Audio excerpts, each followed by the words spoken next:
Yo, what up, y'all? I'm just about to dive right in and let y'all know what's going down out here in these gaming streets, man.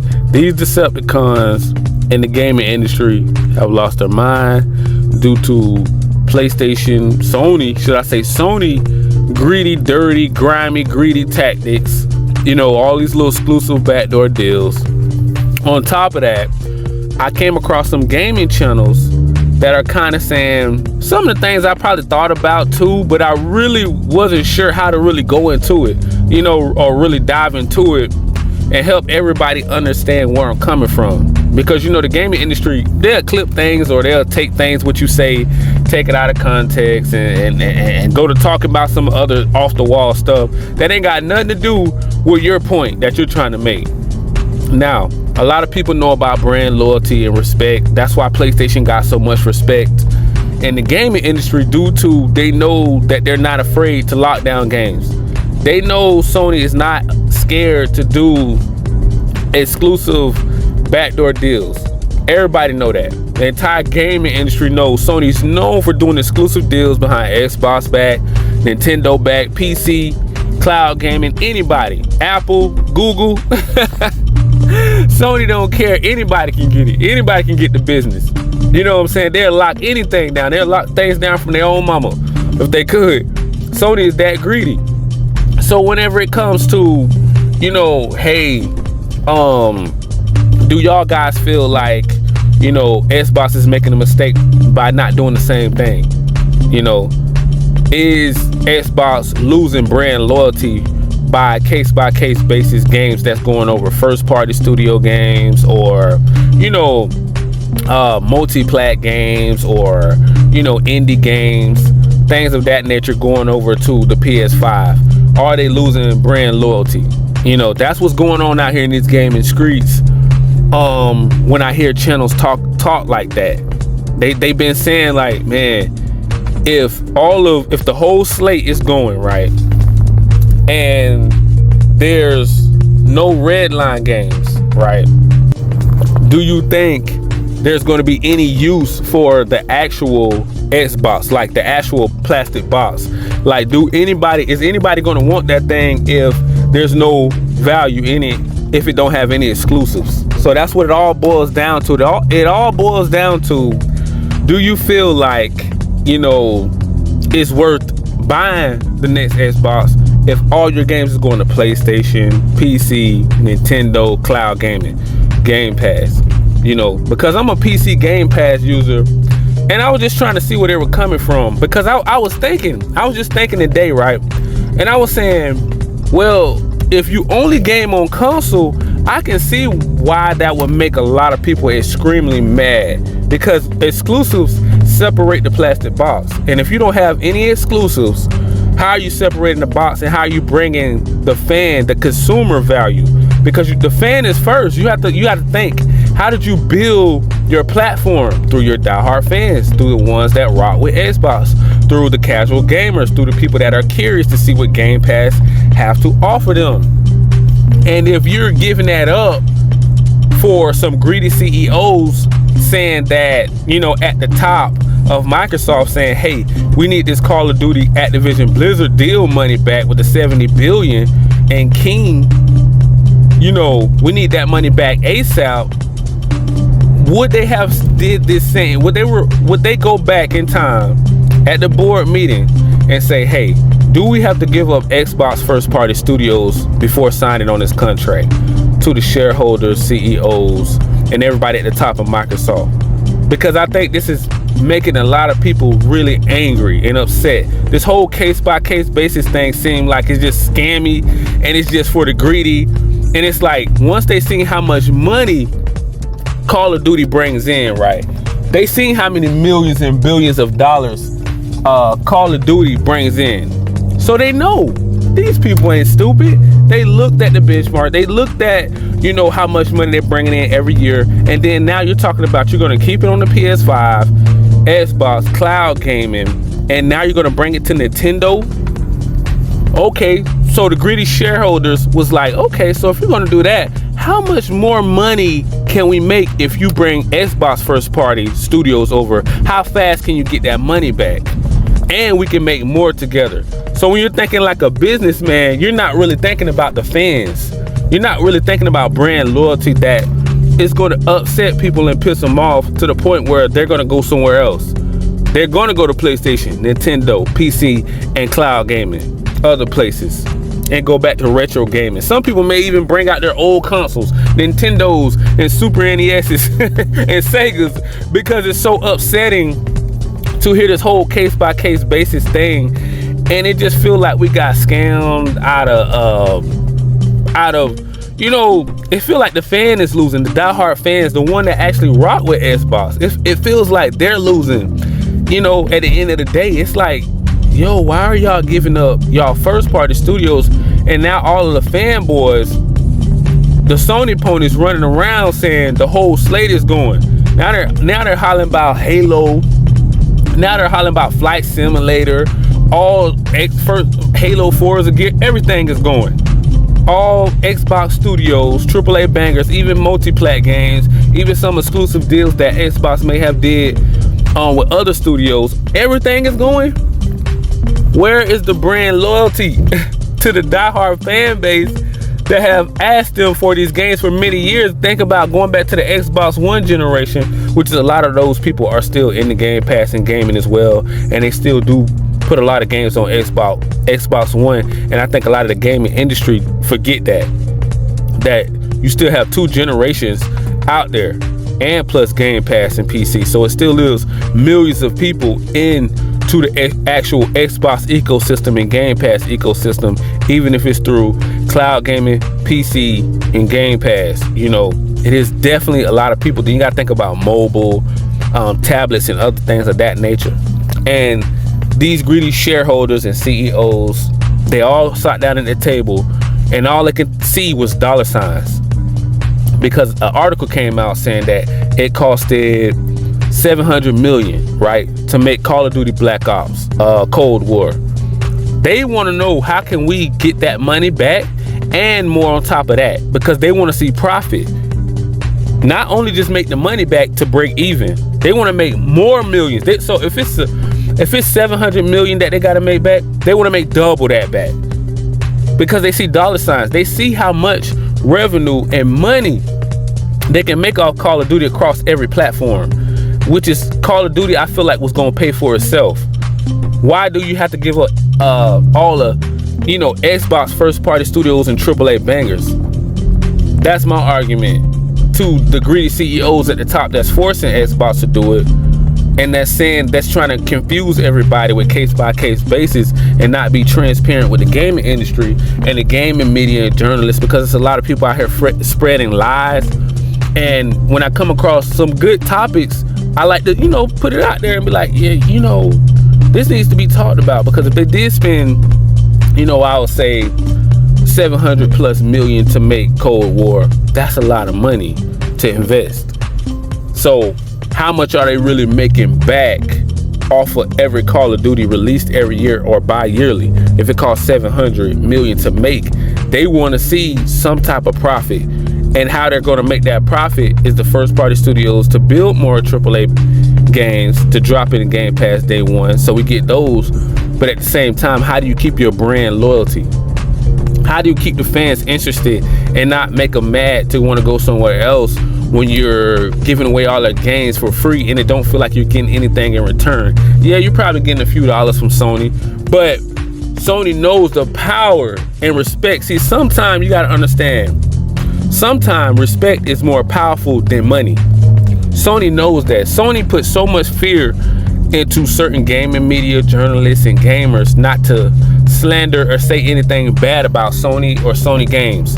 Even if it come out broken and buggy, trash, it don't matter if the player is going through the map. It don't matter if they end up on the other side of the map, buggy, broken, frame drops. You know, we already know the remake station was weak. That's why they had to come out with the Pro.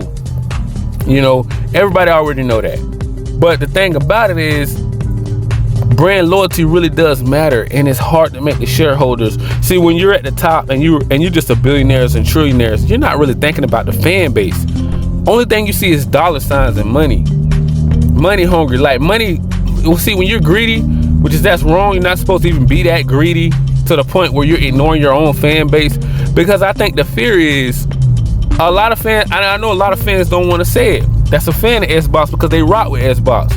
But I'm one of the ones that just like to speak the truth on how I feel, you know, because we can't be real with each other how we're going to grow. And I feel a lot of people fear is that Xbox will become like PlayStation or Xbox One generation again, where it seems like they don't really have any games themselves because they're giving all their games away.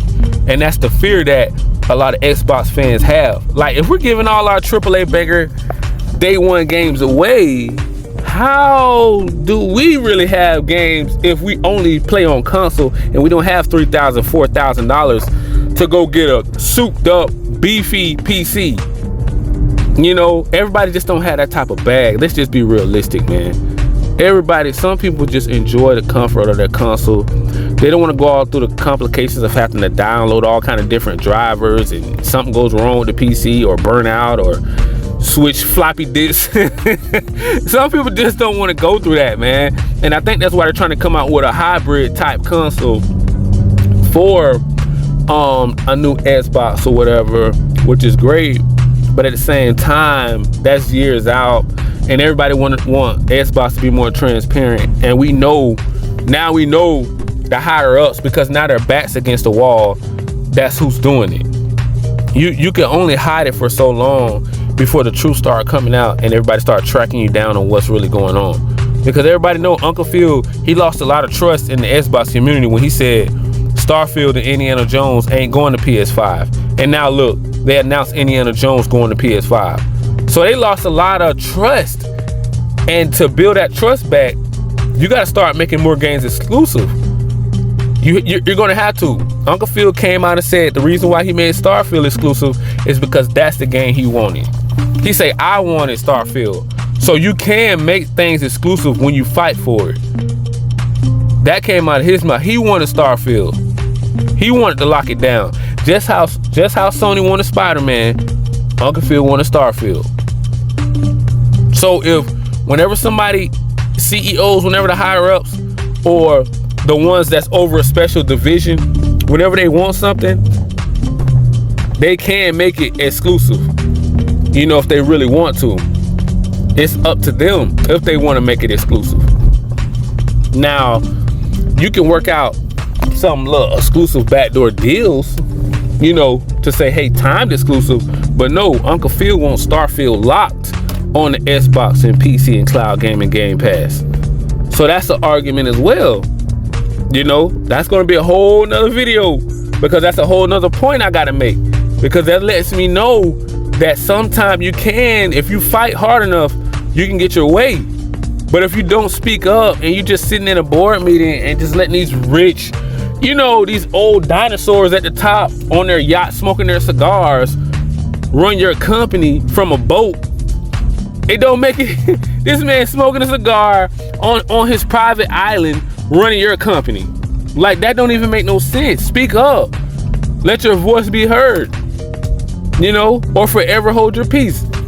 You ever heard that old saying? Speak up or forever hold your peace. So now that they did not speak up, we don't know. Maybe the next 4 years we may get exclusives again. Three to 4 years.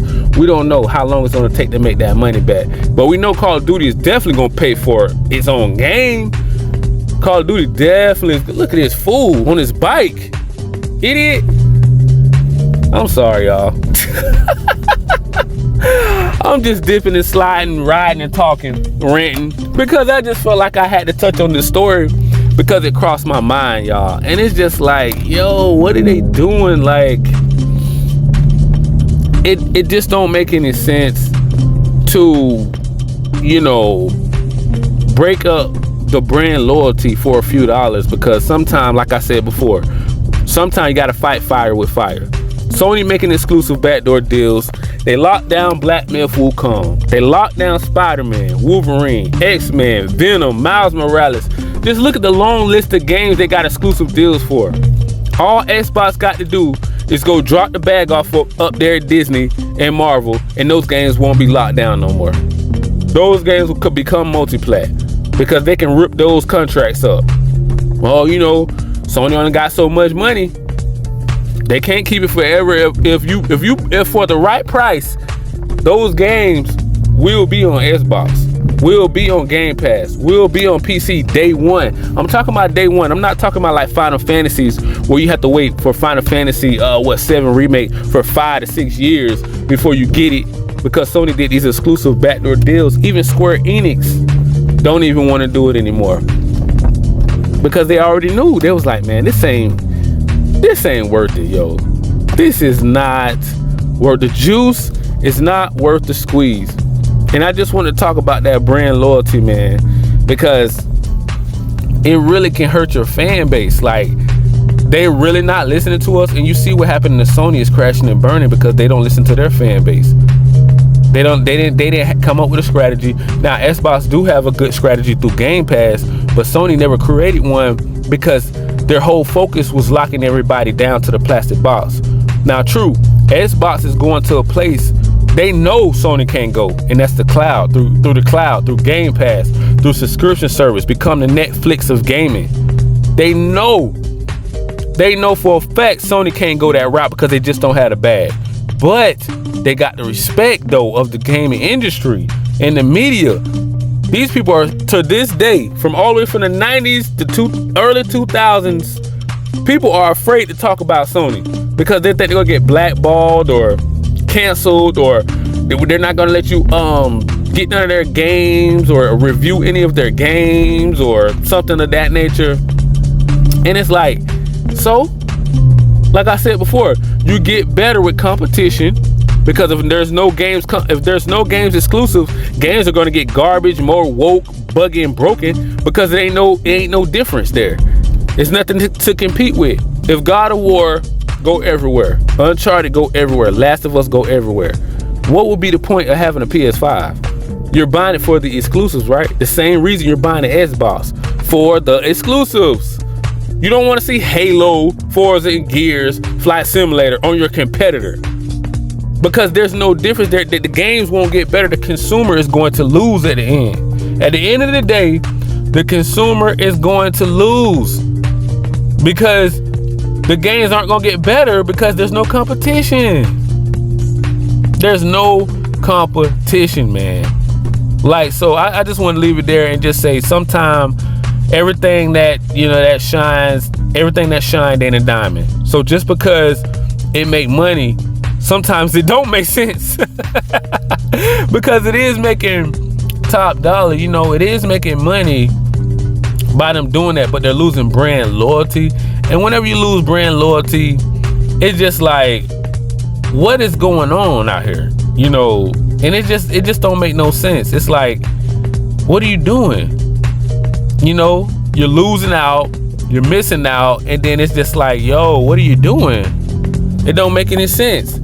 It's like the fans are pissed off, they're mad, they're angry. A lot of people don't even want to rep Xbox because they feel like, hey man, this is garbage. This is trash.